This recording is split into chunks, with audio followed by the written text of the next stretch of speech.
de estos fondos fue posible la creación de nuestro propio laboratorio de sistemas fotovoltaicos. En ese sentido, se adquirió equipo muy particularmente útil para la caracterización de celdas fotovoltaicas, como el que vemos aquí, un potenciostato galvanostato, con la cual usted puede determinar las características de eficiencias de los sistemas fotovoltaicos mediante las curvas de corriente voltaje.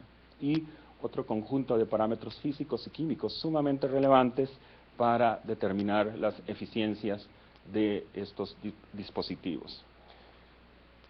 Otro de los puntos que también, y me imagino que coincidiremos con muchos de los colegas investigadores, tiene que ver con la preparación de masa crítica, gente preparada en el área de energías sustentables, energías limpias. En ese sentido, hemos tenido ya de forma directa estudiantes que han trabajado con el proyecto de celdas solares y materiales que se requieren para la ejecución de estos trabajos. Vean particularmente tesis de maestría, ya estos son trabajos presentados, colaboración también muy importante con los colegas de Ingeniería Química de la UCR, también para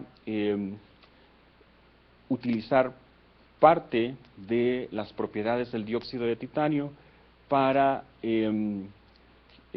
funcionalizar este semiconductor y utilizarlo en la producción de hidrógeno, que también es otra de las aristas sumamente relevantes en el tema de energía y que se fundamentaron con el crecimiento del proyecto CONARE-FES.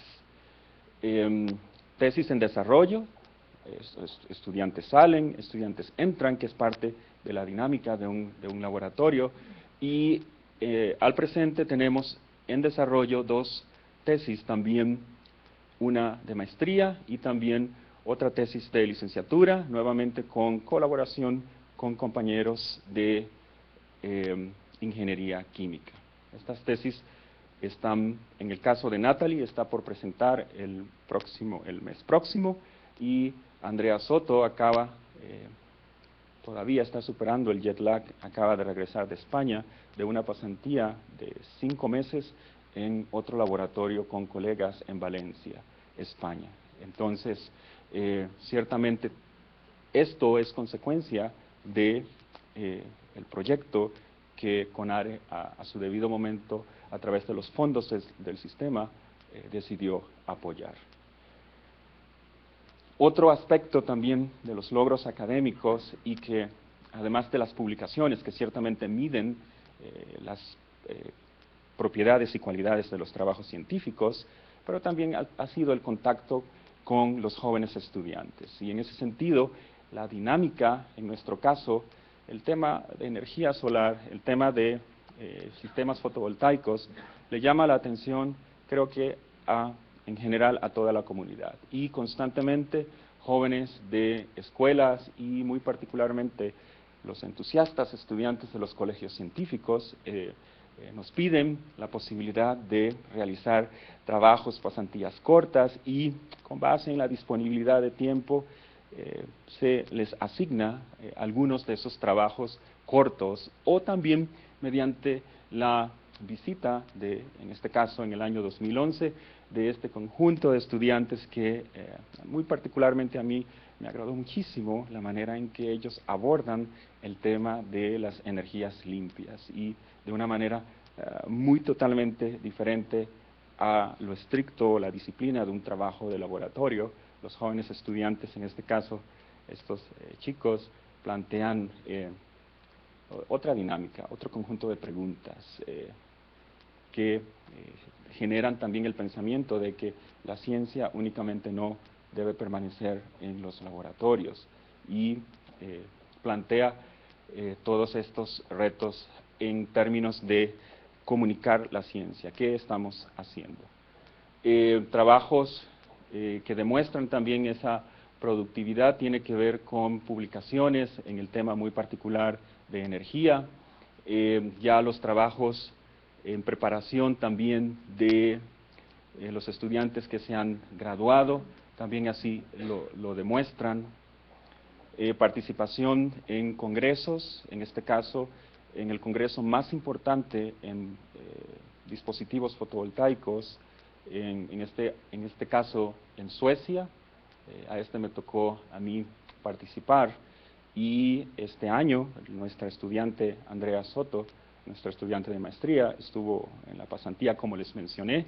A ella le correspondió, en este caso, ir a España y presentar por segundo año consecutivo nuestros resultados en relación a el tema que estamos investigando en el caso de celdas solares de tercera generación. Este es ya la memoria de esos resúmenes de nuestra participación en estos eventos internacionales, para también visibilizar al país en este tema de celdas solares y sobre todo ubicar al país en ese mundo tan competitivo que es la parte de dispositivos fotovoltaicos. Muy bien, a nivel nacional hemos también tenido participación en este caso modalidad de póster o de afiche de varios de nuestros estudiantes, muy particularmente con el tema que estamos mencionando. En la Sociedad Latinoamericano-Iberoamericana de Electroquímica también presentamos en Alcalá de Henares también nuestros resultados en el año 2010. Muy bien, les mencionaba ya como segunda parte de nuestra presentación en relación al tema energía, la capacidad de realizar trabajo es el concepto de energía de manera mucho más amplia, y vean nuestra necesidad partiendo de energías primarias hasta nuestro consumo diario de energía, llámese energía eléctrica, combustible fósil, pasa por esa cadena de producción. Ciertamente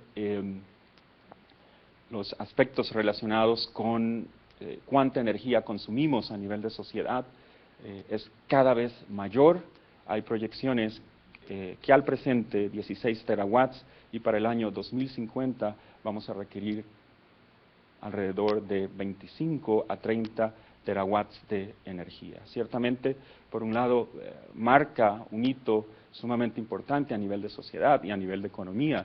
Eso significa que las sociedades cada vez avanzan en términos del poder adquisitivo de su población, y particularmente la polarización en términos de población, muy particularmente en Asia, en donde se encuentran dos de los países con una enorme cantidad de población y con un poder adquisitivo cada vez más importante, y en nuestro continente, en Brasil, y nuestra propia realidad también. Así lo amerita que la clase media cada vez avanza más, y en ese sentido, bienes hay que tener, cubrir esa demanda energética. La gran pregunta es, ¿cómo lo vamos a hacer?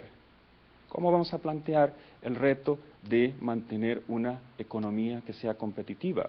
Un país que no tenga acceso a una fuente de energía que sea competitiva en términos de la sustentabilidad y también de costos, no es una economía que pueda competir. Por lo tanto, esa es la gran pregunta. En el caso muy particular nuestro, en Costa Rica, es una realidad muy interesante que a continuación les voy a mencionar. Por lo tanto, desde el punto de vista de humanidad, el hecho de acceso a petróleo barato sigue siendo una alternativa viable. En nuestras economías, el hecho de disponer de petróleo barato así lo ha requerido, en términos de que poco a poco las energías limpias, energías verdes, toman cada vez más importancia, y sobre todo, y aquí estamos todos enterados de la situación que vuelve a tomar relevancia internacional en los medios de comunicación con Fukushima, en donde el desastre natural y que provoca características de peligro a nivel de la humanidad relacionados con la energía atómica. La energía atómica permite ciertamente una independencia de poder alcanzar estas demandas energéticas. No obstante, ese gran temor asociado con el manejo de la energía atómica y los desechos plantea el objetivo de pensarlo 2, 4, hasta 5 veces si ese va a ser el camino o el enfoque a seguir en relación a tratar de mantener y alcanzar las necesidades energéticas. Carbón, gas natural y también el combustible fósil. Son fuentes que tenemos para aproximadamente unos 800 años sumándolas las tres. No obstante, el gran problema de cada una de ellas sigue siendo los problemas asociados con el cambio climático.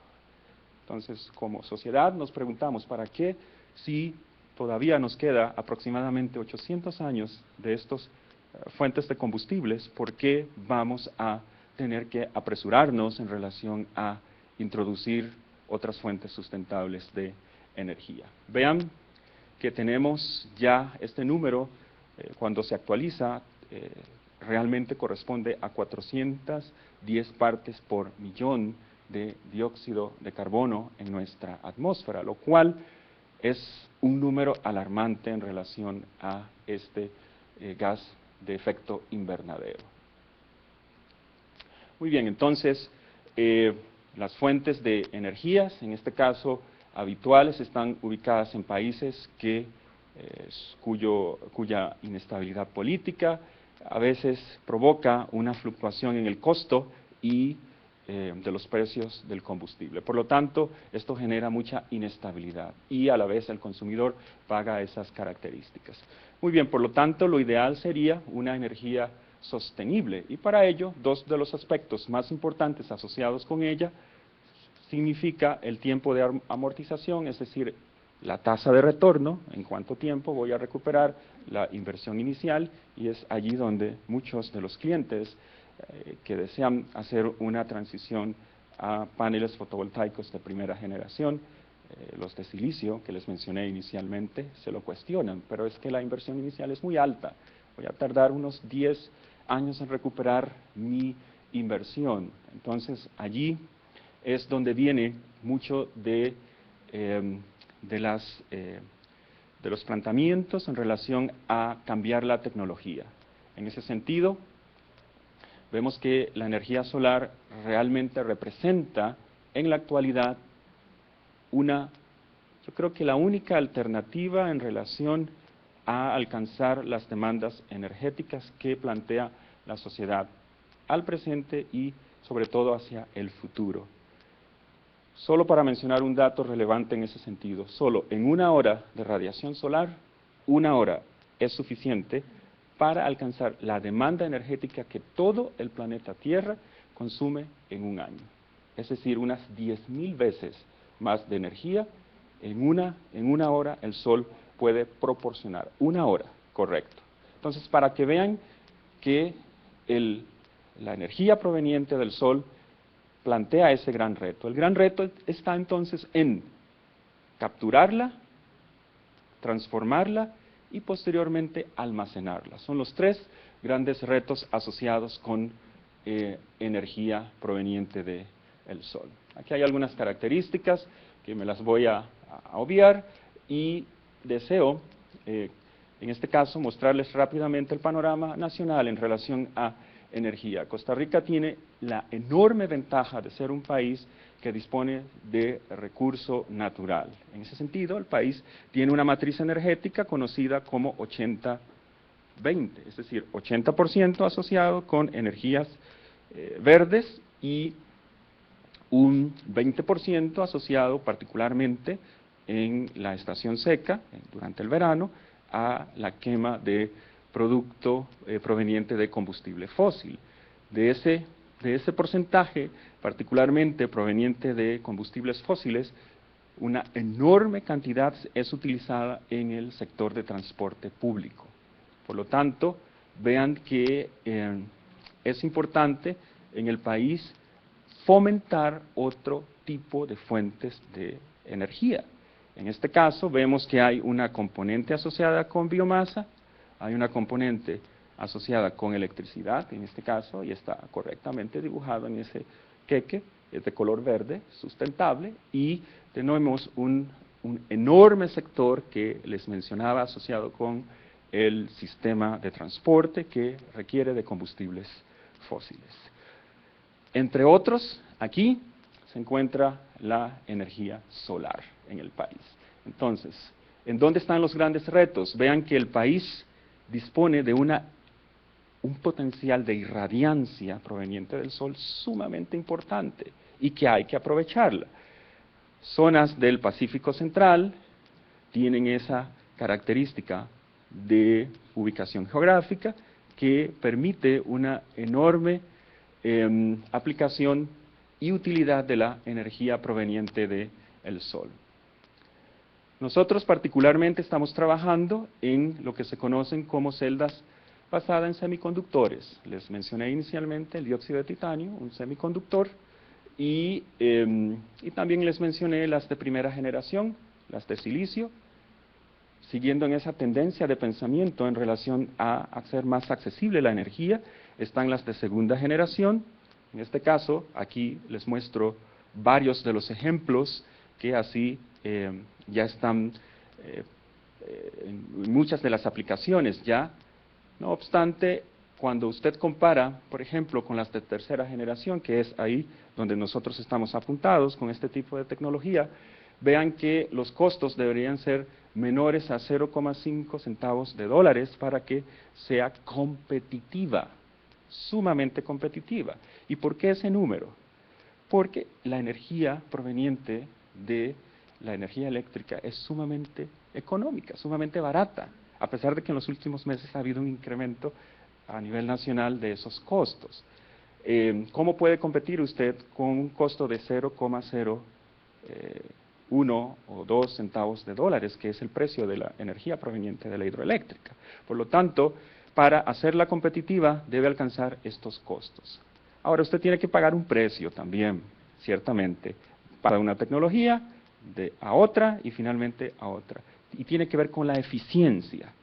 Gana en términos de la accesibilidad del producto, pero también pierde en términos de eficiencia. Y estos son rápidamente algunos de los ejemplos que estamos explicándoles sobre las diferentes tecnologías asociadas con sistemas fotovoltaicos. Esta es la que nosotros estamos trabajando y muy particularmente aquellas que son celdas sensibilizadas, un concepto que se desarrolló en el año 1991 y que consta rápidamente de las siguientes características. Tenemos un vidrio conductor transparente al cual se le genera una capa micrométrica del semiconductor, el dióxido de titanio.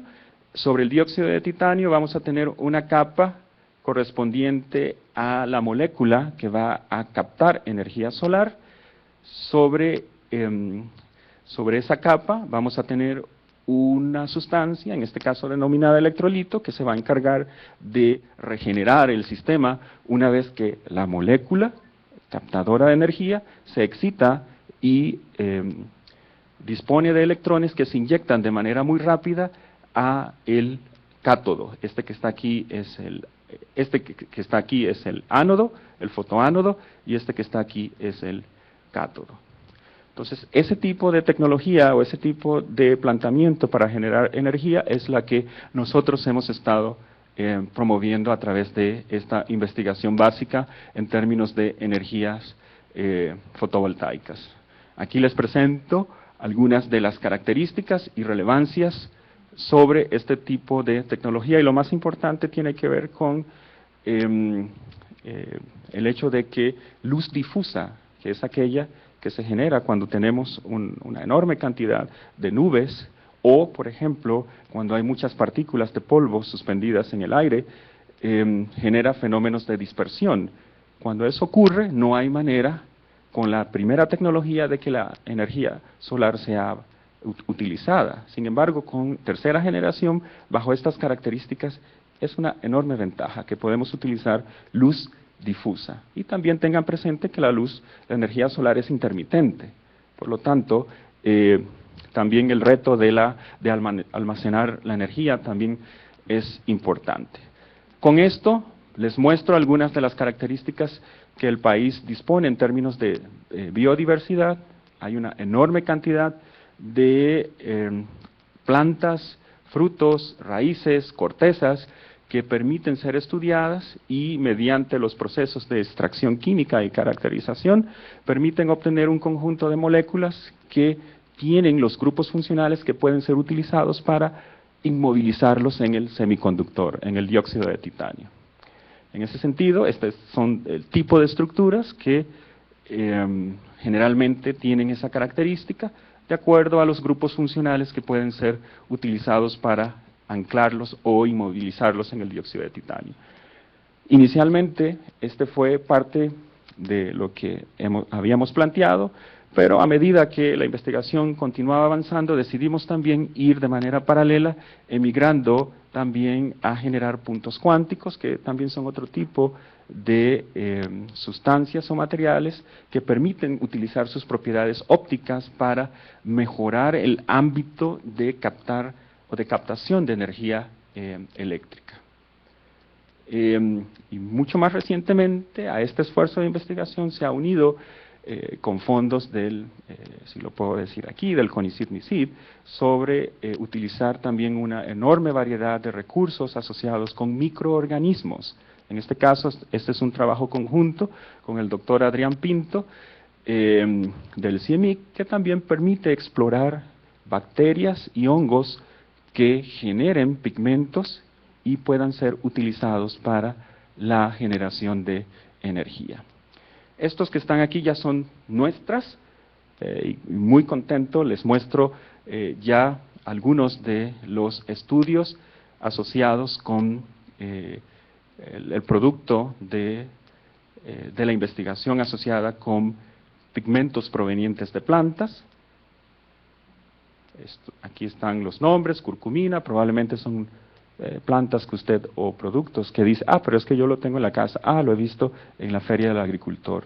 Ciertamente hay mucho todavía que estudiar en ese sentido para ir mejorando los porcentajes de eficiencia de varias de estas dispositivos fotovoltaicos. El caimito también fue un candidato importante para la generación de uno de los mejores porcentajes a nivel de lo que hemos estudiado en Costa Rica. Tiene un porcentaje de eficiencia de 1.2% en la generación de energía, lo cual es relevante en ese sentido. Y Jamaica también ha sido punto importante para la generación de conocimiento en relación a dispositivos fotovoltaicos. Este proyecto también ha permitido colaboraciones con otros colegas, en este caso con el doctor Esteban Durán de Ingeniería Química, sobre todo para también trabajar en el tema de energías sustentables, en este caso para la producción de hidrógeno. Y todo partió del estudio de las celdas de tercera generación, dado que el sustrato es universal para varias de los otros enfoques en la generación de energía.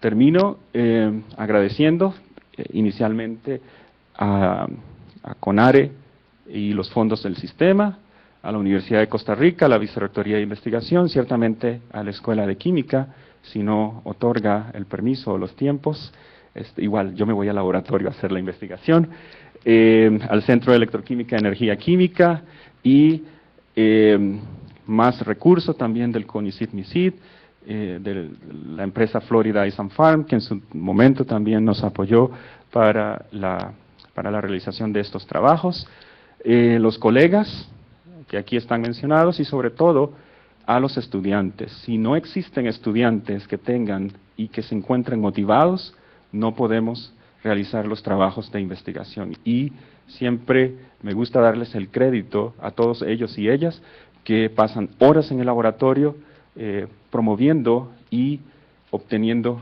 resultados, en algunos casos buenos, en otros casos, aunque yo no se los digo, ese es un buen resultado, no importa, continúa adelante, sigamos adelante con la investigación. Ahí termino, pero traje algunas diapositivas de apoyo que muestran parte del trabajo relacionado con dispositivos fotovoltaicos. Muchas gracias, y si tienen preguntas y comentarios, con mucho gusto. Tiene que ser una pregunta urgente, ya veo que me están señalando por allá. Si no, durante el café podemos conversar en relación al tema. Muy amable, muchas gracias por su atención.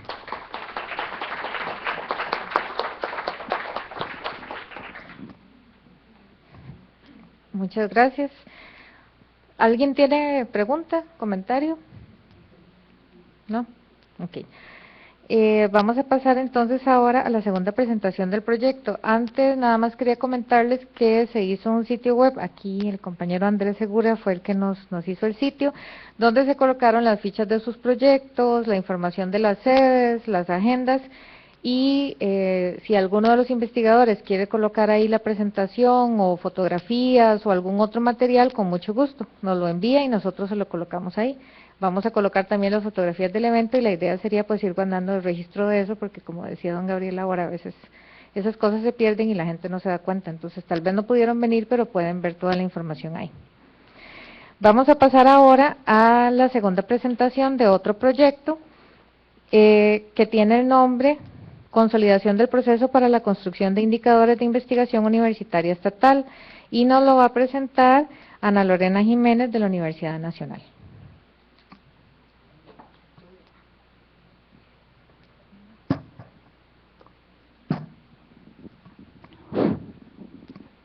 Bien. ¿Dónde está el...? Yo pensé que se lo pongo a disposición. Trabaja con energía solar. Eso. Ok. Empecemos por no hacer las que hice la última vez en una presentación con el ministerio, que lo agarré al revés, ¿se acuerda, Leti? Y en lugar de adelantar, devolvía. Y decía que es raro, pero esa lámina ya la presenté. Aquí. Pero bueno, vamos a ver, voy a probar antes de empezar, para verificar, sí, parece que sí. Bueno, me devuelvo. Este es un proyecto de una comisión del CONARE, de la Comisión de Indicadores de Investigación Universitaria Estatal, que fue constituida en el año 2006. Esta comisión, o más bien el proyecto, es coordinado según la institución que coordina, ¿verdad? Como hacemos normalmente en el CONARE, así que el año pasado coordinaba la Universidad Nacional, por tanto, el cierre del proyecto lo coordiné yo, y por eso es que me toca presentarlo. Pero inició la coordinación con la compañera Marcela Vilches. Marcelita, por favor, póngase pie para que la conozcan. Marcela es representante de la Universidad de Costa Rica. Continuó la coordinación la compañera Patricia Meneses, del Tecnológico. Marce, por favor, Patri, que la conozcan. Y el proyecto que inició este año, que es cuarta etapa, lo coordina el compañero Andrés Segura, que es el representante de la Universidad Estatal a Distancia. Este proyecto es en realidad una tercera etapa, por eso el nombre. Vean que el tema habla de la consolidación del proceso para la construcción de indicadores de la investigación universitaria estatal. Tuvo una vigencia del 1 de enero del 2010 al 31 de diciembre del 2012, y contamos con un apoyo de 19 millones y pico que nos dio el Fondo de Sistema, que fundamentalmente fue invertido en aspectos de capacitación, de traída de especialistas de la Red Iberoamericana de Ciencia y Tecnología, con quien nosotros hemos venido, digamos, coordinando el proceso de construcción de indicadores para contratación de estudiantes asistentes, etcétera. El objetivo que nos planteamos fue, evidentemente, la continuación del proceso de desarrollo del sistema para medir la investigación de la institución de educación superior universitaria estatal, miembros del CONARE, y el propósito pues es contar con indicadores que orienten la toma de decisiones, que mejoren la situación actual y futura de la investigación en este sector, que en realidad ese es el mandato, ¿verdad?, que nos da la Comisión de Vicerrectores de Investigación cuando constituye esta comisión en el 2006. La metodología nosotros podemos simplificarla. En realidad lo que hacemos nosotros bajo el marco de este proyecto es construir una metodología que permita homologar la forma en que cada una de las 4 universidades construye los indicadores, y poder decir, y poder comparar y poder integrar los indicadores que cada uno de nosotros genera y construye.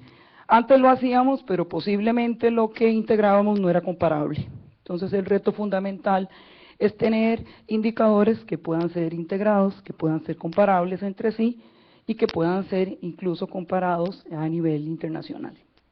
Entonces podemos hablar de 5 pasos fundamentales.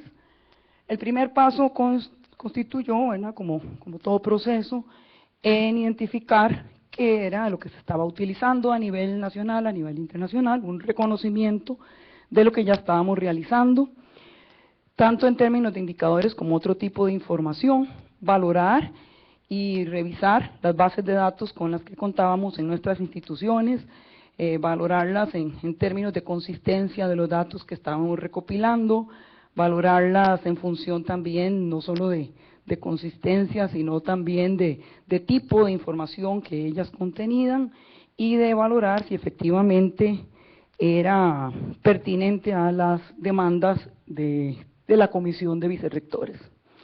Posteriormente elaboramos una primera propuesta de indicadores para medir la investigación, donde nosotros no solamente identificábamos cuáles debían de ser los indicadores a construir, sino también una serie de requerimientos que exigían el poder contar con un sistema de indicadores universitarios. El tercer paso fue la validación de esa propuesta y para ello convocamos y reunimos tanto a representantes del CONICYT, del Ministerio de Educación, la validamos con autoridades universitarias, con investigadores. Hay muchos investigadores que este tema les interesa, ¿verdad? Y entonces los invitamos y los convocamos a participar con nosotros, y especialistas, como les mencionaba, fundamentalmente de la Red Iberoamericana de Ciencia y Tecnología, que es la que ha venido marcando la pauta en el desarrollo de indicadores de ciencia y tecnología a nivel internacional. Contábamos con una batería de 45 indicadores que nosotros clasificamos en 3 tipos de indicadores: indicadores de insumo, proceso y producto, tomando como base fundamentalmente los manuales de Frascati, que son los manuales que, como les mencionaba, conducen o definen el qué se entiende como tal y cuáles son las pautas a seguir en esta temática. Lo de proceso es un invento nuestro, nos decía Leticia, que hoy nos acompaña, la compañera del Ministerio de Ciencia y Tecnología. No usen eso porque eso no se usa, pero nosotros optamos por utilizarlo porque a pesar de que eso no se utiliza internacionalmente, es lo que nos piden, es lo que usualmente nos preguntan y es lo que nos preguntan y nos solicitan las autoridades, los diferentes usuarios. Todos quieren saber cuántos proyectos estamos ejecutando, en qué área los estamos ejecutando, cómo nos estamos organizando, y tenemos entonces que organizar la información en función de lo que nos solicitan y no solo en función de lo que nosotros en ese momento pues considerábamos que debía ser. Esta batería, digamos, de indicadores, o estos 45 indicadores, pues evidentemente nosotros no podíamos empezar.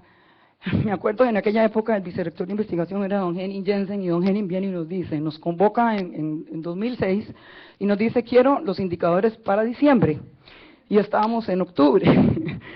Evidentemente no podíamos construir 45 indicadores. Bueno, en ese momento no teníamos ni siquiera identificados los 45 indicadores de octubre para diciembre, y mucho menos luego. Entonces, lo primero que hicimos fue decir, bueno, ¿con cuáles indicadores vamos a empezar? Y definimos criterios de prioridad. ¿Cómo vamos a empezar a construir estos indicadores? Y definimos 3 criterios: el criterio de comparabilidad, el criterio de pertinencia y el criterio de viabilidad, para hacer una clasificación y poder iniciar el trabajo y pues, definir las prioridades y poder iniciar el trabajo. Entonces, en cuanto a comparabilidad, lo que nosotros considerábamos era la posibilidad de que el indicador que nosotros teníamos definido fuera o no comparable internacionalmente. El ejemplo que les mencionaba, bueno, el proyecto de investigación no es comparable internacionalmente. No podemos comparar un proyecto que se ejecuta a la larga, ni siquiera en nuestras propias universidades, mucho menos, posiblemente no podamos decir un proyecto que se hace en la UCR se compara con un proyecto que se hace en la Universidad de Michigan, o un proyecto que se hace en la Universidad Nacional no se compara con un proyecto que se ejecuta en la Universidad de Valencia. En términos ni de económico, ni de inversión, ni de recurso humano que se le asigna, ¿verdad? Entonces, bueno, no es una variable que sea comparable internacionalmente, pero como les mencionaba, sí es pertinente. Es pertinente, ¿por qué? Porque es lo que nuestras autoridades usualmente nos preguntan, es lo que nos dicen, quiero saber cuántos proyectos se están ejecutando en la facultad tal, o quiero saber cuántos proyectos en este momento están siendo conducidos o no. Ese era bueno, la otra variable pues era el tema de pertinencia, ¿verdad? Y el tema de viabilidad, que tenía que ver fundamentalmente con qué tan factible era para nosotros construir o no el indicador en ese momento. ¿Tienen nuestras bases de datos la información que nos permita construir el indicador o no la tienen? Y si la tienen, ¿cómo la tienen? ¿Verdad? Porque nos encontrábamos con que teníamos a veces el registro de los investigadores, pero el registro, por señalar un dato, en el caso de los investigadores, en algunos casos teníamos el registro por horas, en otros por jornadas, en otros entonces no era comparable, o teníamos el investigador, pero no lo teníamos registrado por cédula, entonces resulta que el investigador estaba repetido N veces y no sabíamos si era el mismo o si era una persona diferente, etcétera. Entonces, bueno, todo ese tipo de cosas que tenían que ver con viabilidad.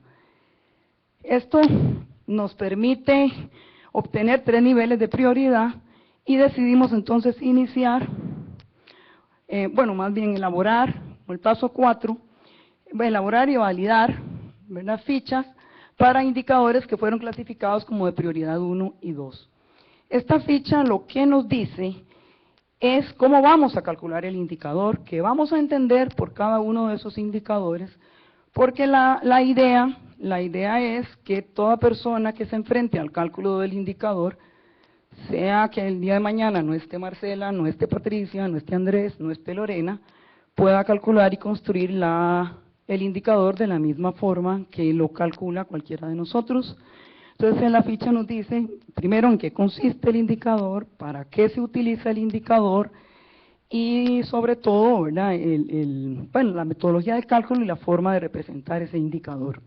Tiene además una casilla que está pendiente de llenar, y voy a volver a ver a los vicerrectores, que es la casilla que nos debe de indicar cuál es la variable a la que queremos llegar, o sea, cuál es el reto que nos estamos proponiendo alcanzar con ese indicador.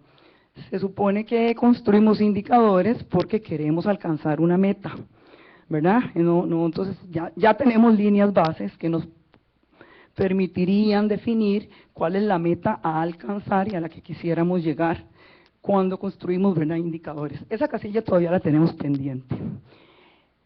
Bueno, luego, evidentemente, bueno, hicimos un ajuste a las herramientas e instrumentos para la gestión de formación en cada universidad. Aquí tendría que contar que cuando nosotros empezamos, solo una universidad tenía sistemas de información, que era la Universidad de Costa Rica.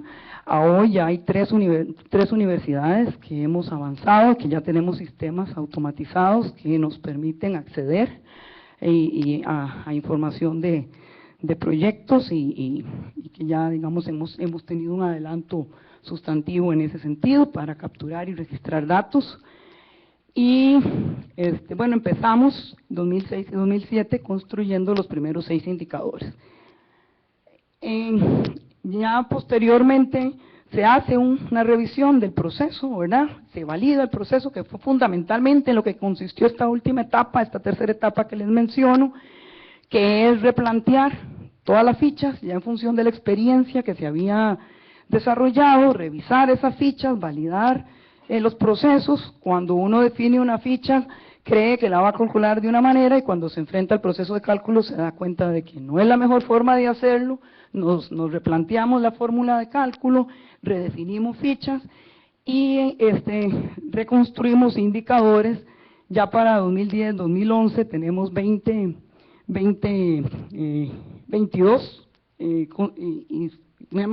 indicadores construidos, 20 de suma y proceso y 2 de producto. ¿De qué tipo de indicadores estoy hablando? ¿De qué estoy conversando? Aquí algunos ejemplos. Por ejemplo, hablamos de inversión total en investigación y desarrollo. La lámina nos muestra un ejemplo de cómo hemos venido, digamos, evolucionando en cuanto a investigación. Prácticamente se ha triplicado en términos nominales la inversión en ciencia y tecnología del 2006 al 2011.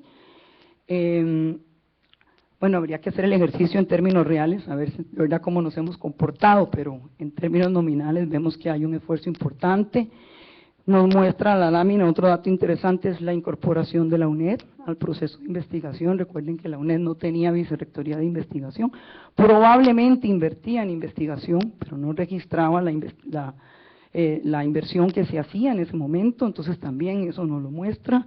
El otro tema importante que nos muestra la lámina es que definitivamente la inversión en investigación es en concordancia con la distribución del FES, ¿verdad? La investigación, la universidad que recibe más recursos FES es definitivamente la que más invierte en I+D, y por supuesto la que menos recibe es la que menos invierte en I+D, entonces todos en eso somos consecuentes, etcétera.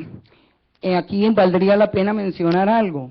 Nosotras siempre decimos que no es tarea de la Comisión de Indicadores evaluar los resultados de los indicadores, ¿verdad? Y ahora vamos a ver un poquito más adelante el tema de quién debe usar los indicadores y cómo utilizarlos. Esta es otra lámina importante que tiene que ver en la inversión por disciplina. Siempre lo hemos dicho y aquí lo comprobamos una vez más, son las ciencias exactas y naturales y las ciencias sociales las que muestran, bueno, y las ciencias agrícolas también, las que muestran mayor inversión por parte de las universidades, las ingenierías y las tecnologías, las que tienen menor inversión por parte del sector universitario. Esta es una lámina que por supuesto no es comparable, este es un indicador que resulta ser prioritario porque era pertinente para los vicerrectores el saber cómo se comporta la inversión de fondos del sistema, no es comparable internacionalmente, quiero decir. Este es el porcentaje que representan los fondos del sistema como porcentaje de la inversión total en I+D. Vean que a partir del 2010-2011 se nos estabilizó en un 8%, me parece que es importante, ¿verdad?, la participación que tienen o que han venido teniendo los fondos del sistema en I+D. En el 2009 fue de un 10,9%. Vamos a ver cómo nos va en el 2012, ya estamos calculando, los datos están a punto de estar listos, Leti. Ya casi le llega la parte que les toca a ustedes. Este es un dato sobre investigación, sobre investigadores. Ha habido aumento, no tanto, no ha habido tanto aumento, pero sí es importante que señalar, bueno, no sé, importante para mí, que soy mujer, que el aumento ha sido mayor en el número de investigadoras que en el número de investigadores varones, ¿verdad? De hecho, del 2009 al 2010 bajó el número de investigadores varones, luego volvió a subir, pero lo hemos mantenido, ¿verdad? Ahí del 2009 al 2010 sí hubo una disminución, pero se repuntó. Este dato nos muestra la distribución de investigadores por disciplina. Veamos que las ciencias sociales sigue siendo un sector donde hay una importante participación de investigadores y en ingenierías y tecnologías un poco menor. Este cuadro ahora que nos mostraba don Gabriel, el cuadro de científicos que forman parte de la Academia Nacional de las Ciencias, vean que tiene bastante relación, porque vean que la mayor parte eran de ciencias exactas y naturales, y aquí tenemos un gran porcentaje de científicos en el área de las ciencias exactas y naturales. Prácticamente no teníamos ingenieros en la academia, y aquí es donde tenemos menos científicos e ingenieros. Me devolví. Este es el número de proyectos, ¿verdad? En el 2011 teníamos 1.742 proyectos de investigación. Este es el número de publicaciones en revistas indexadas. Uno podría pensar que a pesar de que subió la inversión, que subió el número de investigadores, el comportamiento en publicaciones no ha crecido tanto. Sin embargo, habría que valorar y tener presente que estos índices, Thomson y Scopus, no necesariamente registran la investigación en ciencias sociales. Y tenemos que, ahí vimos que era donde había mayor inversión, entonces también hay que ver esos datos con cuidado, ¿verdad? Les decía que había 22 indicadores, pero la idea no es mostrarles todos para no agobiarlos. ¿Para qué nos sirven estos indicadores? ¿Quién los utiliza? Bueno, la idea es que estos indicadores puedan ser utilizados por investigadores sociales, por evaluadores de la investigación. Hay universidades que están más consolidadas que otras en el tema de evaluación de la investigación. Hemos visto, por lo menos desde mi experiencia en la Universidad Nacional, que ya hay muchos profesores que le piden a los estudiantes el uso de estos indicadores, que se acercan a nosotros a pedirnos información sobre el quehacer de la investigación en la universidad. Y también Andrea de CONARE, que no las mencioné antes, ellas son compañeras, Charlene y Andrea, permanentemente nos dicen, vinieron unos muchachos a pedirnos información para hacer sus tesis y para hacer sus trabajos. Hay mucha demanda, cada vez tenemos más demanda en ese sentido sobre el uso de los indicadores. Las oficinas de planificación, tanto de las universidades como de CONARE, y aquí, como decía don Gabriel, voy a decir algo muy fuerte, a mí me duele que desde planes no se utilicen los indicadores. El otro día que tuvimos el ejercicio de revisar los indicadores para medir el Plan Nacional de la Educación Superior, nos hicieron una propuesta de indicadores para medir investigación y no había uno solo de los 22 indicadores que construimos desde la Comisión de Indicadores. Yo llamé la atención sobre el particular, nos hacían una propuesta de indicadores que no estamos considerando. El MISIT, creo que hemos hecho una excelente simbiosis con el Ministerio de Ciencia y Tecnología. El hecho de que el Ministerio realice una consulta permanente desde el 2008, creo que también ha contribuido a que nosotros nos fortalezcamos como comisión, porque de alguna manera nos obliga a calcular y a mantener los indicadores actualizados año a año. Estamos terminando ya para entregar en este mes o el mes a principios del mes siguiente, no me hagan esos ojos, principios del mes siguiente, los indicadores del 2012, para ya tener la información actualizada. Y también pues los indicadores son insumo importante para otros proyectos, por ejemplo para el Plan de Mejoramiento de la Educación Superior, que es el proyecto que va a ser financiado con recursos del Banco Mundial. Hay 3 de estos indicadores que están tomándose como insumo para medir los objetivos de desarrollo del proyecto. El Programa del Estado de la Nación lo utiliza para hacer el informe de la educación superior. El SUCA tiene 2 iniciativas, el CIRESCA, que es el Sistema de Información Regional de la Educación Superior, utiliza estos insumos, y hay una iniciativa también que se promueve desde las direcciones de las vicerrectorías de investigación para también construir indicadores de investigación para las universidades centroamericanas, donde también se están utilizando estos indicadores. Luego existe el proyecto InfoACES, ese es un proyecto alfa a nivel latinoamericano, donde participamos 3 instituciones costarricenses, el TEC, la Universidad Nacional y la UTN, que también hacemos aporte con estos indicadores a ese proyecto. Entonces, en realidad estos indicadores pues son bastante, utilizados en diferentes áreas.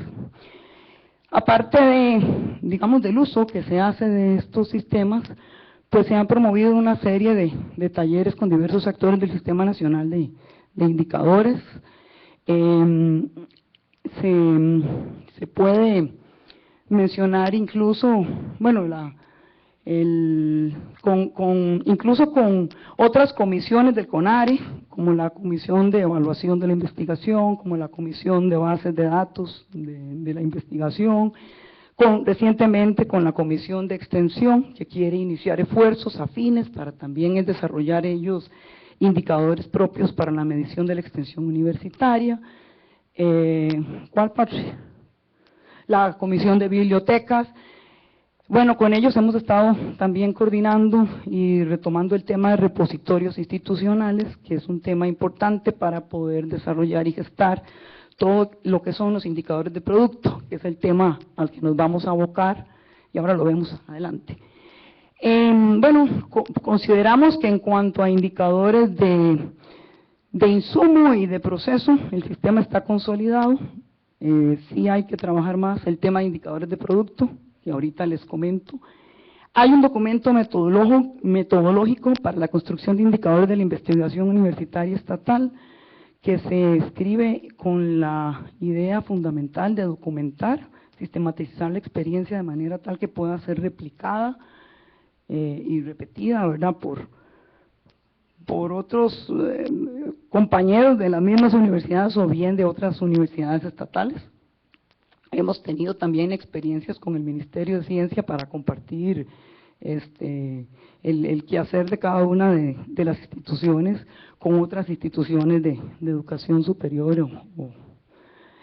Hay una serie de documentos publicados, por aquí tengo el último, aquí hay algunas por si les interesa. Esta es la última publicación, que es del 2000 al 2011, que recoge, bueno, algunos de los indicadores que les mostré y otros más, ¿verdad? Por si les interesa, ahora se pueden llevar el documento, que son, digamos, es la última publicación. Algunas, digamos, implicaciones, como les mencionaba antes, el tema de la homologación, ¿verdad?, de la información entre universidades, que consideramos que es una de las implicaciones fundamentales. La mejora de nuestras bases de datos y los instrumentos utilizados en la recolección de la información. Invitar a los compañeros de las diferentes universidades a utilizar los sistemas de información que se han generado en nuestras universidades. La Comisión de Bases de Datos de Investigación ya diseñó un sistema que nos va a permitir integrar de manera automatizada, por así decirlo, los indicadores de las 4 universidades. Ya está diseñado, nada más nos falta hacerle la prueba última, todavía no lo hemos hecho, y ese nos va a permitir no solamente subir, digamos, la información e integrarla, sino que nos va a permitir construir indicadores agregados. Don Carlos, usted que me los pide a cada rato, ya lo vamos a poder hacer automáticamente.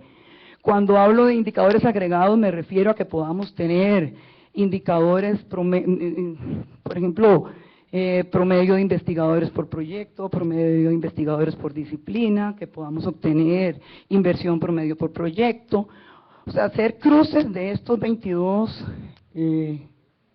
bueno, no se pueden cruzar todos, los que son posibles de cruce, que podamos cruzarlos, y eso ya, pues, ya tenemos un diseño de la que nos realizó la Comisión de Bases de Datos para poder hacer ese tipo de información. El compañero hablaba de la creación de capacidades, ¿verdad? Pues evidentemente nosotros consideramos que nosotros también lo hemos logrado, la creación de capacidades de los integrantes y la divulgación a lo interno de las universidades sobre la importancia de la información. Qué dicha que vinieron investigadores, porque a veces cuando uno les pide que les llenen la información se enojan. Y ¡ay, qué pereza! Hay que completar. ¡Uy, qué pereza! Con la zorrita que le dicen en la UCR. ¡Esa sí ya! ¿Para qué me preguntan tanta cosa? Dicen los de la UNA. Bueno, esa información que ustedes llenan, que ustedes completan, es la que finalmente nos permite tener este tipo de información. Entonces, de verdad que a todos los que la completan, muchas gracias. Y el otro tema, bueno, es el que tiene que ver con lo que les mencionaba, el ajuste. Y aquí, bueno, son nuestros retos. Nosotros planteamos ya para este año el reto de la construcción de indicadores de producto. Vamos a ver, ¿qué quiero contarles aquí? Cuando nosotros hablamos de indicadores de producto, usualmente pensamos en publicaciones, ¿cierto? Pero lo que es cierto es que la investigación, fundamentalmente de la Universidad Costarricense o de la Universidad Latinoamericana, no solamente hace publicación científica. Ustedes hacen mucho más que investigación científica. Entonces, lo que queremos es tratar, y bienvenidas todas las ideas que puedan darnos, tratar de construir indicadores que nos permitan medir más que la publicación científica. Estamos en ese reto, empezamos este año, ¿verdad? Vamos a ver cómo nos va, para poder tener indicadores que nos permitan realmente reflejar el quehacer de la investigación universitaria estatal. y vamos pues también a tratar de trabajar con los indicadores de prioridad 3, aquellos que tenían baja viabilidad de construcción, a ver cuántos podemos hacer este año. Vamos a tener evidentemente que trabajar en la confección de las fichas técnicas y por supuesto continuar con el tema de ajuste de cada universidad de los instrumentos y de los sistemas de información. Y creo que ahí termino. Muchas gracias.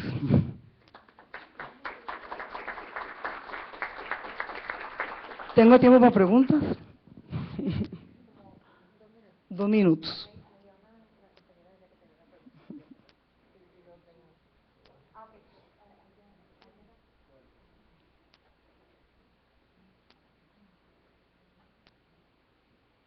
Bueno, buenos días, casi buenas tardes. Buenos días. Primero felicitarla porque, bueno, yo soy Raquel Rodríguez, trabajo para el CONARE, en la División de Sistemas, y precisamente apoyando todo lo que es la parte de planes.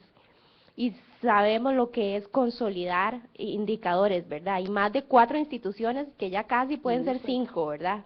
Entonces, ponerse de acuerdo, tener la información que sea comparable, que lo que me mande una universidad sea igual que lo que la otra universidad mande, ¿verdad? Que se hable el mismo idioma, todo eso es un reto y de verdad que yo lo felicito porque tener resultados es, bueno, ya nosotros estamos en este proceso. Pero sí quería decirle, en el comentario que usted hizo de lo del planes, que sí se están tomando en cuenta. ¡Qué dicha! Por supuesto que sí se están tomando en cuenta, de hecho la información nos la han enviado las compañeras Charlene y Andrea, hemos estado hablando con ellas, el documento que usted tiene es la base de nosotros en lo que es Qué bueno. investigación, tal vez no se ven tan reflejados en las fichas, pero es que realmente a veces uno dice una cosa, pero lo que nos vamos a encontrar es otra. Las fichas, como usted dice, es una etapa que se tiene que revisar, que se tienen que plantear, la fórmula de cálculo y todo, tal vez no reflejó lo mismo que ya estaba por ahí, porque no solamente había que tomar en cuenta la clasificación que ustedes tenían, sino que las normas CINE que estaba utilizando para la otra información que se utilizan en los indicadores de planes para poder ser comparable. Entonces tenemos ahí CINE y Frascati, el que usted, Frascati. Entonces por ahí es llegar a esa decisión, ¿cómo hacemos para que todo sea comparable? Pero bueno, ya ustedes nos dijo, no todo puede ser comparable, ¿verdad? Y hay unas cosas que hay que responder al interno. Tal vez para aclararle a los compañeros, las cines son las que se usan para carreras generalmente y las Frascati son las que usamos para investigación. Digamos que esa es son muy parecidas. Solamente Marcelita se porta bien y hace la clasificación cine y los demás somos rebeldes, yo en particular. No, doña Lorena, para terminar, decirle que sí se están utilizando, de hecho, nos gustaría tener no solamente la información global, sino por institución, porque nos encantaría ver cómo se comportó, ¿verdad? Tenemos información global, ¿verdad? No sé. Bueno, con el sistemita la van a tener, ¿verdad? Bueno. Por institución y van a poder hacer Entonces todos los aquí hago juegos. explícita la solicitud, nos interesa muchísimo, ahorita se está en evaluación del planes y se hizo una batería de indicadores, se está trabajando en eso y se tomaron en cuenta los de ustedes y es la información de ustedes la que está ahí. Qué dicha. Muchas gracias. Es una buena noticia. No sé, es que había varias manos allá. Bueno, buenos días, sí. Diego Vargas del MISIR, nada más son un par de consultas. No sé, no me quedó claro. ¿Va a haber un sistema de información en el cual ustedes, digamos, van a poder consultar dentro de las mismas universidades todos estos indicadores? Vamos a ver, lo que desarrolló tal vez, que tiene, usted que es el informático.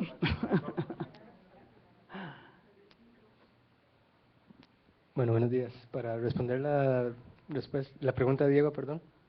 En realidad el sistema lo que hace es extender nuestra metodología hacia un lugar donde podamos, por así decirlo, generar todas estas fórmulas de cálculo de manera automática. La idea es que cada instancia, como un nodo, aporte el dato y el sistema es el que se encarga a partir de ese dato de hacer la consolidación, evitándonos a nosotros, digamos, todo el tedio de tener que hacerla manualmente. La idea es que el sistema quede publicado en CONARE como un espacio abierto a toda la comunidad, tanto científica como costarricense en general. Tiene un espacio y distintos niveles, digamos, de usuarios Entonces, el nivel público pues es el dato ya agregado y visible a toda la comunidad, pero bueno, dependiendo de niveles de interés, por ejemplo, autoridades universitarias, ministerios, etcétera, tendrán otro grado de acceso que podrán ver ya el dato con un mayor nivel de granularidad. Igualmente, digamos, todos estos gráficos que ustedes ven ahí se van a generar ahí, se pueden descargar de manera muy similar, digamos, a un Open Data, digamos, pero con otra plataforma, básicamente. Se puede, inclusive, no sé si, supongo que sí, digamos, el sistema redactando en inglés, pueden hacer unos cruces, si uno quisiera, Sí. o lo que van a hacer son los cuadros ya cruzados. En algunos casos se puede, en otros no, dependiendo de la variable, sí. Sí, sí, bueno, lo solicitamos, los cruces, precisamente para poder tener los indicadores agregados, ¿verdad? Sí, es que eso baja muchísimo la demanda de la solicitud de información. O sea, si yo puedo hacer el cruce y no tengo que estar molestando a la gente, hágame un cruce de esto, hágame un cruce de otro. Entonces, Perdón, es que estamos con grabación, entonces... sí, no, que me parece importante el hecho de que la plataforma permita hacer cruces a los usuarios para, digamos, liberar un poco la carga de trabajo de los responsables de la información o de los generadores de la información, ya que si yo usuario puedo crear los cruces, pues digamos que dejo que ustedes se ocupen en otras tareas que tal vez son un poco más. Lo que sí le pedimos al compañero que nos terminó de hacer el diseño es que los cruces fueran factibles, ¿verdad?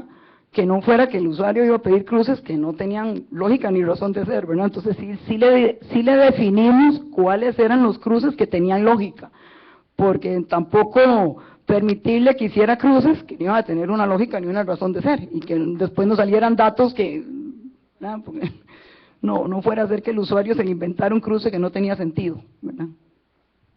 Buenos días, Lorena. Yo quería reconocer su trabajo, el trabajo del grupo, de la comisión, y tengo varios comentarios. Doña Raquel decía algo que es importante, es datos comparables, pero yo a veces entro en duda cuando vemos que las 4 universidades tienen cálculos de cuentas muy diferentes. ¿Cómo hacemos eso? Porque el ejemplo mejor que yo tengo es el de transporte, cómo visibilizar, porque a veces creo que todo lo que hacemos en investigación se pierde en las cuentas, y no sé si todas las universidades tienen el mismo problema que tenemos a veces en la UNA. ¿Ustedes se han sentado que esos cálculos o ese proceso de medir y calcular sea igual en las 4 universidades? Uno. Y otro elemento es, vos lo planteas como indicadores de producto. Producto es una parte, pero también impacto en este momento es fundamental. Central. Sí, entonces, ¿cómo producto, impacto, cómo podríamos también ligarlo? Bueno, el tema de impacto no le hemos entrado. Eso sí que es cierto que no. El grupo que está haciendo el esfuerzo por trabajar impacto es el de extensión, que tuvimos una interesante discusión sobre el tema el otro día, y más bien conversamos sobre el tema de que pudiéramos hacer trabajo conjunto, ¿verdad?, en el tema de medición de impacto, y de que valoráramos. Vamos a ver, cuando hablamos de medición de impacto tenemos que pensar en mucho por replantearnos incluso la forma en que solicitamos la información de partida, para después poder nosotros generar algún tipo, digamos, y no solo de partida, sino también la forma en que pedimos y solicitamos la información en los informes, valga la redundancia, ¿verdad? Porque esa es una de las formas para poder nosotros contar, digamos, luego con información que nos permita construir digamos, los indicadores. Lore, es un tema pendiente. También para aclarar, digamos que nosotros hasta ahorita, pero no hemos podido llegar, pero la idea de medir, obviamente, el impacto en investigación es midiéndolo por el factor H o por el índice de impacto, ¿verdad?, de las revistas. Hasta ahí a nivel de investigación, es importante, que es otra con, cosa. sí, pero Sí, es no, en la yo sé etapa, por sí, dónde sí. va él, pues. En el tema de hasta ahorita, digamos, a nivel de productos, en el tema ya del impacto que pueda tener Sí. en la sociedad, me imagino que es lo que están. Okay. Sí, no, yo sé Sí. por dónde va. Sí, que es a nivel de extensión, como lo hemos estado viendo. Bueno, sería interesante. Digamos que hasta ahorita, digamos, el impacto que tienen a nivel de producción científica lo podríamos ver ahí, pero todavía ni siquiera hemos llegado ahí. Hasta ahorita estamos pensando en cómo recopilar la información de publicaciones que tan solo ese es un problema muy grande que tenemos, porque no está recogido en ninguna de las partes y es parte del trabajo y el esfuerzo que estamos haciendo con bibliotecarias, con repositorios, porque no todos tienen las bases de datos. Ese es solo uno de los temas de producto, pero hay mucho más temas de producto más allá y hay muchos esfuerzos a nivel internacionales incluso que se han hecho para ver exactamente la investigación hasta dónde está llegando. Hubo esfuerzos por Valencia, por la Universidad Politécnica de Valencia, en donde estuvimos participando también con varias de las posibilidades de cómo medir esa extensión, digamos, esa parte de la investigación, a dónde está llegando. Sin embargo, fue un tema sin resolver en esta misma universidad, en este grupo que trabajamos de la RICIT, evaluando eso, y hemos estado leyendo muchos artículos porque es el tema en el que está, y todavía no hemos podido encontrar la forma en cómo medirlo, en cómo no solo llegar hasta la misma publicación, sino en cómo trascender a la publicación, que es la forma, libros, etcétera, sino llegar a ver exactamente hasta dónde. Entonces, la sola definición de cómo vamos a medir esos productos de la investigación y posteriormente el impacto, que sería en una etapa posterior todavía, porque, digamos, entendiendo impacto como tenés que, bueno, hasta donde entiendo, 2, 3 años, 4 años, mediano plazo de lo que ha sido la investigación, todavía llevaría más tiempo. Entonces yo pienso que el impacto estaría en una etapa posterior al problema que tenemos ahorita.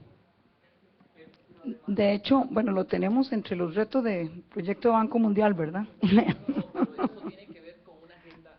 No, y tiene que ver con una agenda en este momento que estamos negociando con el gobierno, por ejemplo, Además, todo lo del presupuesto. El gobierno nos cuestiona en qué hacen ustedes la plata, en qué invierten, qué hacen en investigación. Si no tenemos para decirle, estamos haciéndole esto, estamos trabajando con estas comunidades marginales, esto, eso es fundamental en este momento de negociación. Ayer se salió a las 2 de la mañana y el gobierno está, que nosotros, no, ¿qué hacemos nosotros tanta plata? Es la pregunta.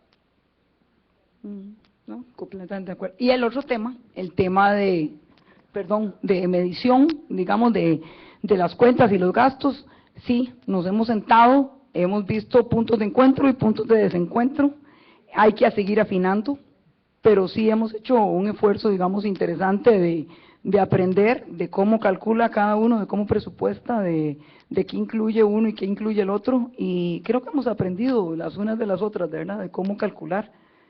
Y de cómo presupuestar, porque no es solamente al final de cómo calculamos, sino que todo tiene que ver mucho de cómo presupuestamos, y ahí estamos en esa lucha también. Pero sí, yo diría que hoy por hoy nos comparamos más que cuando empezamos en el 2006. De hecho, si usted toma el primer folletito y toma el último, usted ve cambios en los indicadores, y los cambios son producto de revisiones metodológicas. No, realmente eso es cierto, o sea, iniciando mi comentario con lo que usted termina, uno de los esfuerzos más importantes de la comisión ha sido justamente eso, es tratar de llegar a un grado de homologación que no se tenía en un momento determinado y de recopilación de información que no todas las universidades públicas tenían, que eso es un punto muy importante que a lo que acota también don Carlos. De ahí ese check que usted dice que los vicerrectores tenemos que decirles es justamente lo que pasa o que lo que debe pasar como un desarrollo natural a partir de esto. Esto que ustedes tienen, que es un esfuerzo gigantesco, sigue siendo números, vacíos, sin ningún sentido.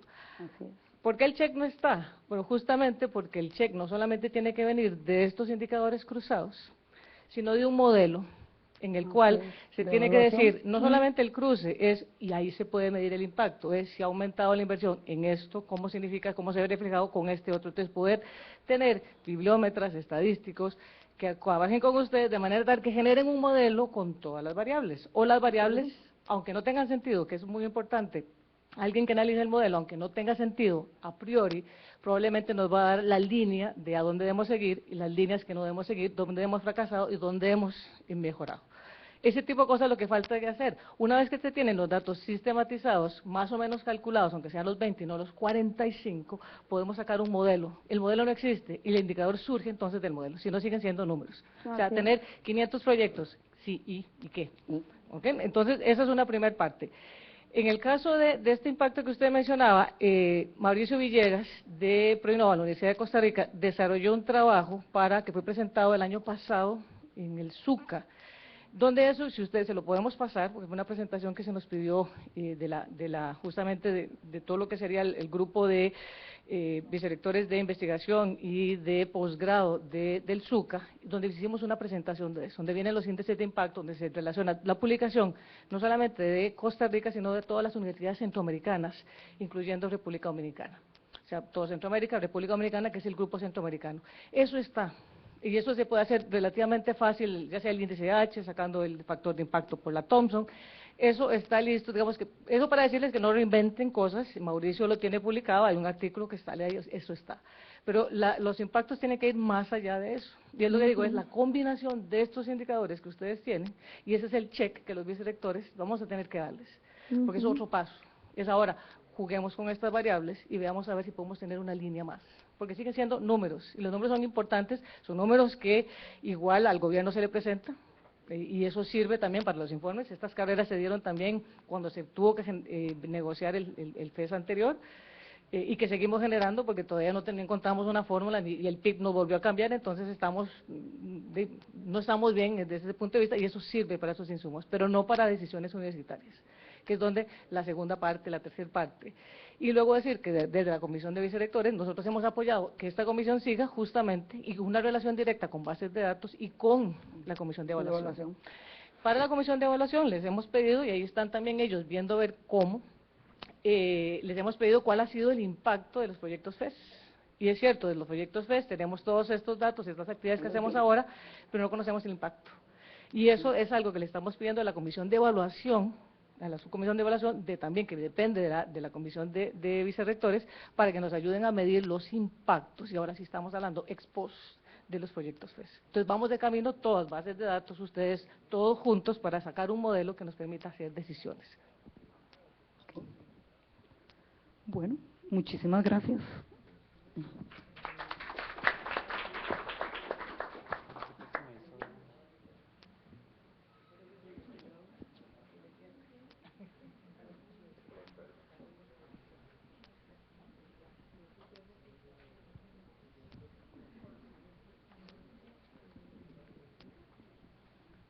Muchas gracias a doña Lorena. Vamos a pasar ahora a la presentación del tercer proyecto. Antes de eso, bueno, vamos a ver si tenemos conexión. Les voy a comentar un poquito el programa como sigue. Tenemos la presentación de este proyecto, luego iríamos al almuerzo, y luego tendríamos la charla, formulación y presentación de proyectos para obtener fondos CONARE, consideraciones prácticas, a cargo de doña Gabriela Pino. Y para finalizar, la actividad cultural. Vamos entonces ahora a pasar a, es que lo que le pedí a Andrés era que nos enseñara un momentito el sitio que les mencioné ahora, para donde está toda la información de los proyectos y todo, pero si no lo pudiéramos ver ahora, entonces si no, tal vez después del almuerzo se los mostramos. El proyecto que vamos a ver ahora es el tercer proyecto y se llama Optimización de los desechos municipales utilizando bioreactores a fin de establecer las condiciones óptimas in situ de remoción de nitrógeno, metales y la carga orgánica en los lixiviados y controlar adecuadamente los gases producidos. Nos lo va a presentar la doctora Silvia Soto del Instituto Tecnológico de Costa Rica. Aprovechando mientras va iniciando, muchísimas gracias por estar acá. A veces cuesta reunir gente. Y bueno, voy a presentarles este proyecto. He tenido la oportunidad de trabajar durante más o menos 10 años con el programa del Estado de la Nación en el tema de residuos sólidos, y he tenido la oportunidad de conocer muchas municipalidades, trabajado con las 10 municipalidades de la provincia de Cartago, con municipalidades en Alajuela, en San José y en diferentes partes del país. Trabajo en el tema de residuos sólidos, y pues es un tema que me apasiona muchísimo, y yo esperaría que a todo el mundo también, ¿verdad? Pero obviamente tal vez no sea así, ¿verdad? En el tema de los residuos sólidos, nuestro país tiene ciertas particularidades, no lo hemos resuelto, hemos invertido montones de dinero en resolverlo, pero sigue estando. ¿Sabían ustedes que nosotros pagamos por cobro de tonelada de residuos sólidos más o menos $20 por tonelada, mientras que en toda América Latina el promedio es de $4 a $5 por tonelada? Tenemos una distorsión terrible en el sistema y en los últimos años han estado apareciendo compañías interesadas en dar tratamiento a los residuos sólidos como de pirólisis. No sé si han oído algo del tema de pirólisis. Y resulta que pues es competitivo el tema de pirólisis en Costa Rica cuando usted paga $20 por depositar la basura. El tema de pirólisis en otros países puede rondar los $25, entonces se vuelve competitivo. Esa tecnología es una tecnología emergente, no es una tecnología que haya sido aprobada en otros países de manera oficial, y en realidad pues a nosotros nos ha preocupado esa tendencia y propusimos un grupo de profesionales conformados por el Tecnológico, la Universidad de Costa Rica, la UNA y la UNED, un proyecto para un tratamiento de residuos que es relativamente convencional, pero que es importante que se estudie y se aplique en el país. El sistema de tratamiento de residuos normalmente que se da en el país es el botadero, ¿verdad? No es un sistema de tratamiento, pero ese es el que se da, ¿verdad? Hay otro que se da, que es el relleno sanitario, que está relativamente bien controlado, tenemos que tener tranquilidad en eso, pero el relleno sanitario es un sitio que se construye para un uso de más o menos de unos 10 a 15 años de uso, y posteriormente hay que cerrarlo. En el momento de cerrarlo, tiene un periodo de clausura de unos 30 años, donde el terreno que se usó para hacer el relleno sanitario se considera un terreno de sacrificio ambiental. Esto significa que durante 30 años no podemos hacer nada ahí. Tal vez un parque recreacional, alguna cosa así, con los cuidados de que no explote, ¿verdad? Si le ponemos una chispa o algo, ¿verdad? Pero en realidad eso es lo que ocurre en estos sitios. El país pues no le puede apostar a estar llenando de rellenos sanitarios el territorio, se vuelve absurdo. Y una tecnología que más o menos se ha empezado a estudiar hace de unos 10 años para acá, es trabajar el relleno sanitario como una planta de tratamiento de aguas residuales. Las plantas de tratamiento de aguas residuales hacen una recirculación del agua, hacen el tratamiento in situ y liberan el agua. De manera que el relleno sanitario se conceptualice como un sitio donde se ingresen residuos, se haga el tratamiento de los residuos ahí in situ y se acelere el proceso de degradación, de forma que en cuestión de 5 a 7 años los materiales que se hayan colocado en el sitio puedan ser removidos y se vuelvan a volver a colocar materiales. Eso se llama un reciclamiento del terreno, con la ventaja de que no hay que estar construyendo rellenos sanitarios a cada rato y los lixiviados que se producen en el proceso salen más limpios. Esto en teoría es bastante sencillo, pero hay que probarlo. Y este fue nuestro proyecto. ¿Dónde está el cuestioncito? Acá, perdón. Este fue nuestro proyecto que lo que quería era optimizar ese tratamiento, ¿verdad? Le pusimos varias cuestiones, como fue la remoción del nitrógeno, el tema de los metales, el tema de la carga orgánica y los gases. Y para trabajar en este proyecto conformamos 4 equipos de trabajo. Un equipo de trabajo lo dirigí yo en el Tecnológico, donde trabajamos con los reactores, la simulación de los reactores, el sistema de tratamiento de los residuos, ver cómo se comportaban, si se inflaban, si explotaban, son cosas que hay que analizar. Un coordinador de la Universidad Nacional, es el doctor Roy Soto, que se encargó de la parte del tratamiento químico de los lixiviados. Una coordinadora en la Universidad de Costa Rica, que es la doctora Rosaura Romero, que incorporó el tema de fitorremediación de la parte de los metales que salen en los lixiviados, y un coordinador de la UNED que se encargó del tema de los gases. Como es cortito el tiempo, pues voy muy rápido con lo que fue el proyecto. Este es el objetivo general y tenemos 5 objetivos específicos. Y esos 5 objetivos se los voy a contar, no los vamos a leer ahí, y vamos a pasar de una vez a los resultados. Tuvimos estas 5 tesis que ya están presentadas, además de eso hay 2 tesis en proceso, Y estas tesis se presentaron en la Universidad de Costa Rica, en la Universidad Nacional, en el Tecnológico y en la UNED no pudimos presentar tesis. Ese fue el que nos faltó.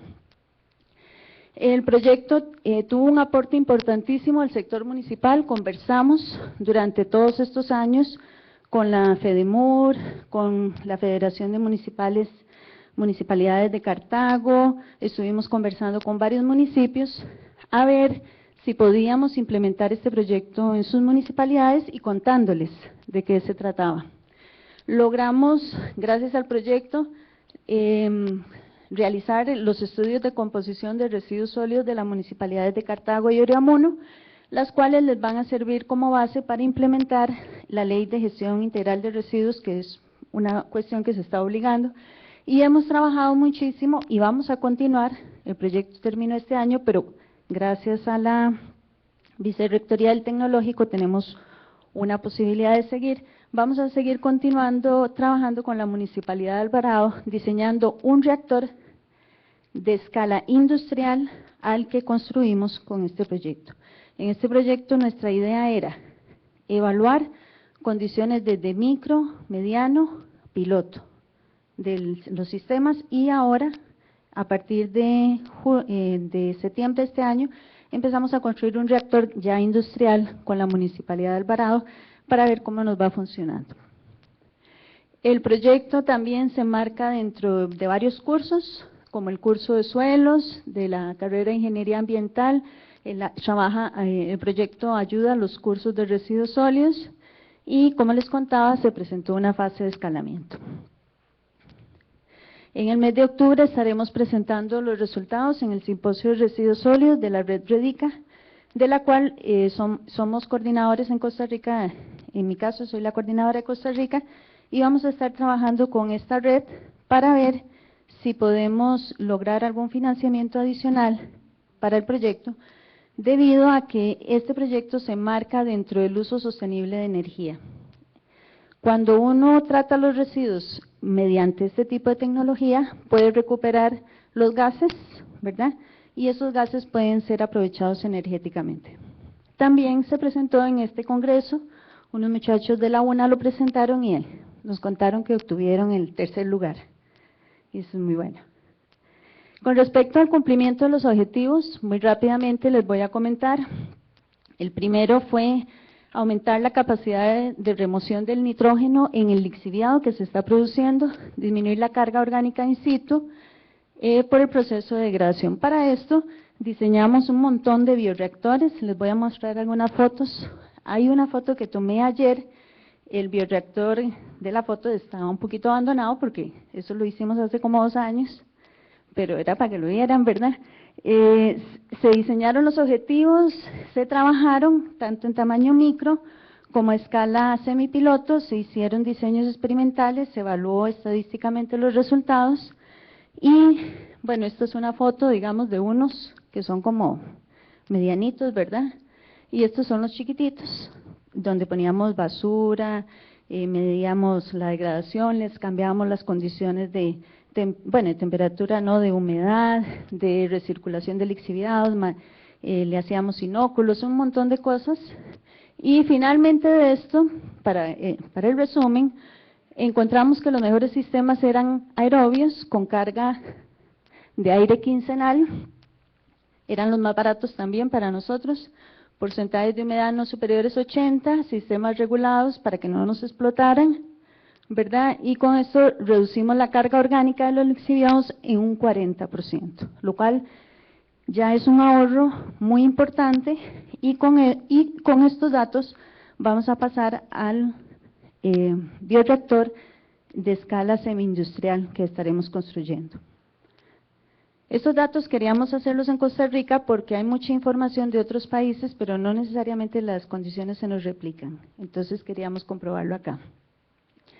Lo que sigue ahora es diseñar el sistema semi-industrial, comprobar los resultados y vamos a trabajar con 1 tonelada de basura, que ya la tenemos separada para poder trabajar en esta línea.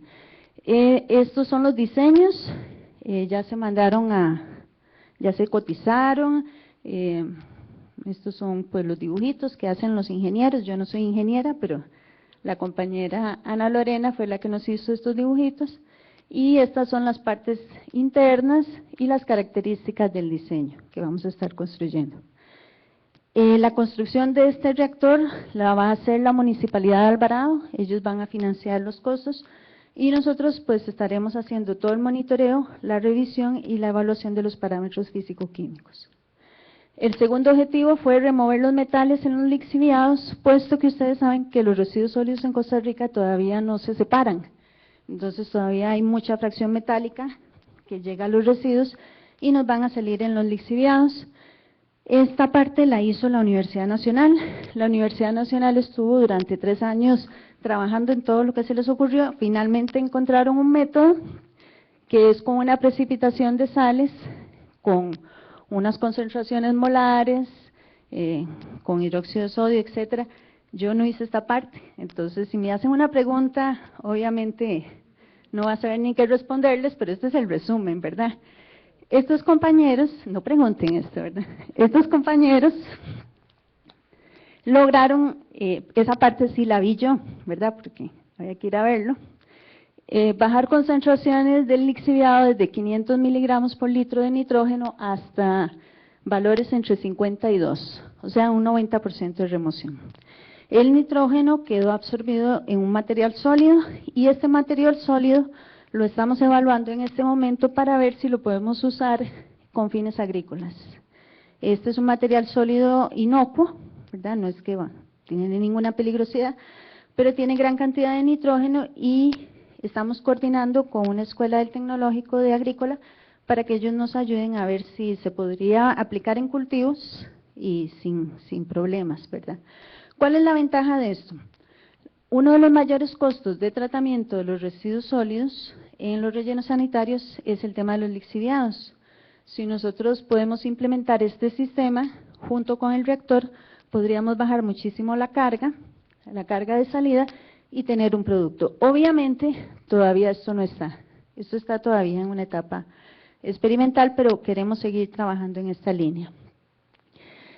Eso lo hizo la Universidad Nacional. La Universidad de Costa Rica, tampoco me pregunten, ¿verdad?, porque fueron los compañeros de la Universidad de Costa Rica, trabajaron con métodos biológicos. La doctora Rosaura Romero seleccionó entre un montón de plantas que ella tenía, cuáles tenían posibilidad de crecer en los lixiviados para colocar un sistema como un tipo de humedal a la salida del reactor. Encontró un tipo de planta que sí lograba acumular metales. Ella nos mostró sus resultados: 3.400 miligramos por kilo de lixiviado de cobre, 1.000 miligramos por kilo de lixiviado de cromo, 460 por kilo de níquel y tantos de plomo. Estos datos pues obviamente son interesantes, habría que afinarlos. Y además de eso, pues ella encontró como son la gente de fitoquímica, que se acumulaba más en la raíz, era, espérate yo creo que sí, me contó que era en la raíz, si no, se enoja conmigo, ¿verdad? Pero yo le decía que en realidad a mí no me importaba dónde se acumulaba, sino que simplemente que se acumulara. Ok. Después, el tercer objetivo fue determinar la eficiencia de la generación de gases, sumándolo para determinar económicamente cuánto podríamos recuperar de sus gases. Este objetivo lo desarrolló la UNED. La UNED lo que hizo fue utilizar todos los datos de estudios de composición que nosotros habíamos determinado, buscar software especializado, compró unos equipitos de medición de gases, hizo mediciones de gases in situ, revisó toda la bibliografía y estableció una metodología para determinar la generación de gases.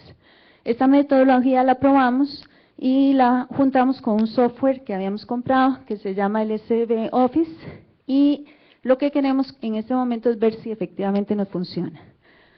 Lo que sucede es que cuando trabajamos con un reactorcito chiquitito, pues puede ser que funcione, un reactor tamaño piloto tal vez también, pero queremos comprobar ahora que la metodología pues nos sirva.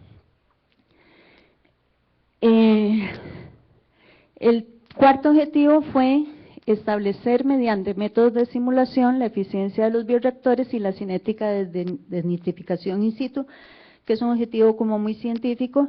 No lo logramos alcanzar porque no obtuvimos suficientes datos. Tuvimos muchos datos, pero no eran lo suficientes para establecer la simulación. Y nosotros pues queremos hacerlo y lo vamos a hacer ahora con el equipo a etapa semi-industrial. Ese no lo logramos alcanzar.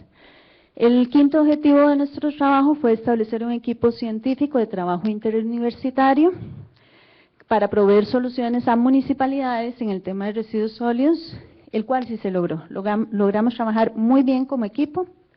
Cada universidad lo que se comprometió a hacer lo hizo en el tiempo planeado. Juntamos todas las piezas y logramos armar lo que consideramos es un producto.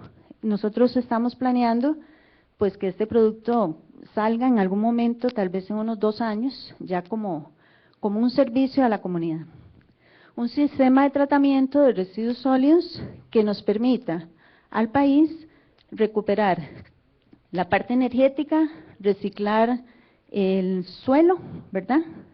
Y además de eso, que nos permita valorizar esos residuos que se están perdiendo en los rellenos sanitarios.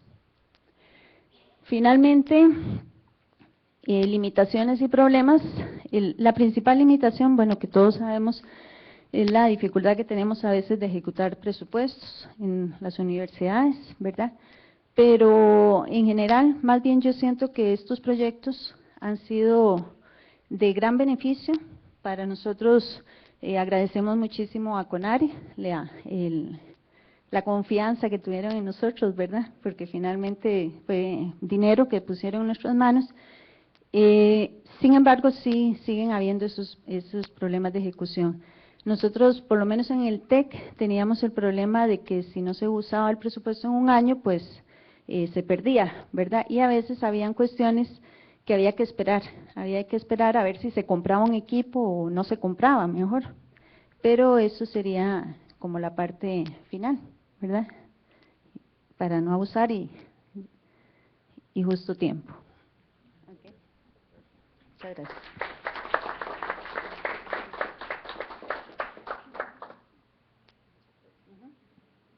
¿Alguien que tenga consultas, comentarios?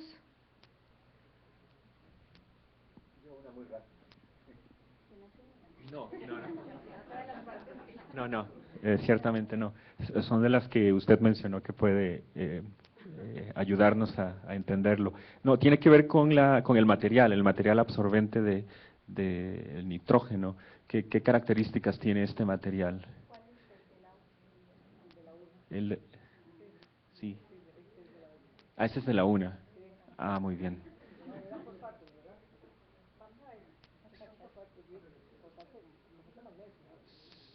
Sí.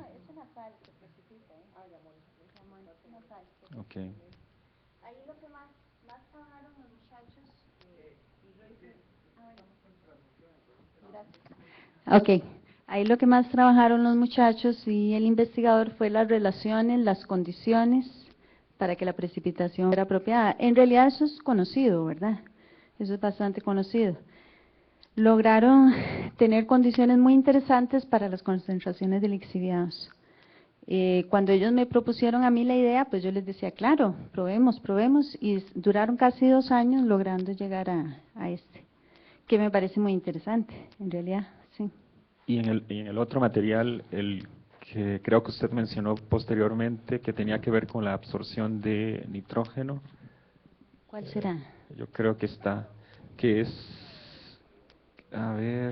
por ahí adelante. Yo creo que está ahí atrás en la anterior. Por ahí. ¿Son esas sales? Son sales, sí. Ah, bueno, está bien. Uh-huh. Muchísimas gracias. Muy amable. ¿Alguna otra duda? Bueno, aprovechar tal vez para comentarles. Es importante que como masa crítica nosotros presionemos a los gobiernos municipales para que no hagan la locura de trasladarse a tecnologías que son muy peligrosas, emergentes y que son muy caras.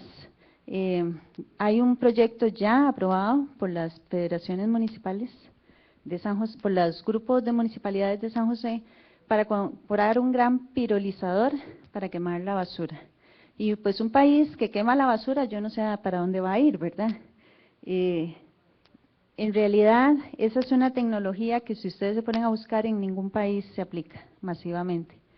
Y no sé si se puede dejar de grabar, ¿verdad? Pero sería, si es conveniente, pues voy a decir algo que se puede grabar, ¿verdad? Sí es conveniente que presionemos a nuestros gobiernos locales para buscar soluciones que sean más amigables con el ambiente, que nos permitan hacer una valorización de los residuos y que no pongan en riesgo nuestra salud a largo plazo, porque son tecnologías que no están lo suficientemente probadas. Y pues obviamente si este proyecto sale bien con todo lo que sigue, sería una excelente oportunidad para transferir el conocimiento a las municipalidades y que ellos lo manejen, porque el problema en el tema de los residuos ha sido que han venido muchas empresas a vendernos productos llave en mano, que nadie sabe cómo funcionan, ¿verdad? La idea es que ellos sepan cómo funciona y trabajar con el sector municipal. En los agradecimientos que no los di, pues a todos los compañeros de todas las universidades que realmente nos apoyaron, a la Municipalidad de Alvarado, a CONARE, obviamente, y a la Vicerrectoría que siempre nos ha apoyado muchísimo. Muchas gracias.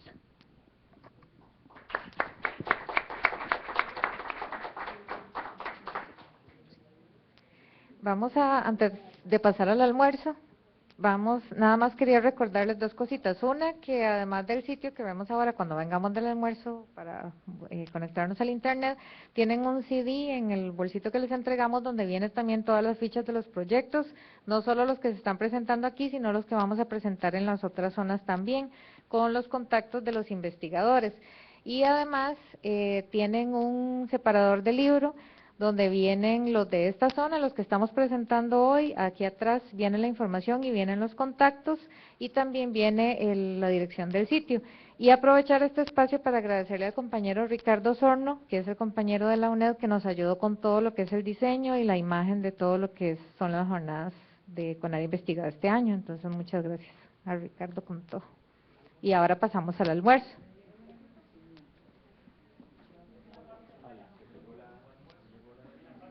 En la parte de arriba, salimos.